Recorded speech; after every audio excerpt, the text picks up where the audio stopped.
ക്ഷമാപണം നടത്തിയിട്ടും പേളിമാണിയെ വിടാതെ വിമർശനം തുടരുകയാണ് വിദ്യാർത്ഥി പ്രതിഷേധത്തെ അനുകൂലിച്ചവർ. ഫോളോവേഴ്സിന്റെ എണ്ണം കുറഞ്ഞപ്പോൾ പേളി അടുത്ത അടവുമായി എത്തിയതാണെന്നാണ് വിമർശകർ വാദിക്കുന്നത്. തന്റെ വിവാദ പ്രസ്താവനയിലെ വാക്കുകൾ എടുത്തു പറഞ്ഞ് പേളിമാണി വിശദീകരിക്കുന്നുണ്ട്. തെറ്റ് പറ്റിയിടത്തും തെറ്റായി വ്യാഖ്യാനിക്കപ്പെട്ടിടത്തും പേളി ക്ഷമ പറയുകയും ചെയ്തു.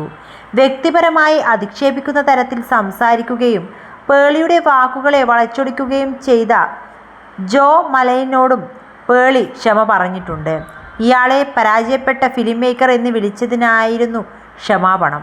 എന്നാൽ ഇതൊന്നും വിമർശകർ കാര്യമാക്കുന്നുമില്ല.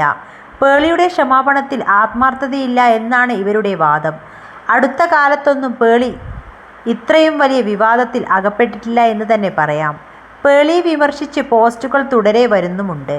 കിട്ടിയ അവസരത്തിൽ അനാവശ്യമായി കുറ്റപ്പെടുത്തുന്നവരും ഏറെയാണ്.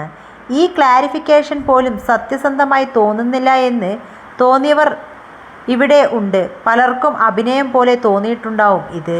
എത്ര വെളുപ്പിച്ചിട്ടും കാര്യമില്ല. പോയ ഫോളോവേഴ്സ് ഒന്നും ഇനി തിരിച്ചു വരില്ല.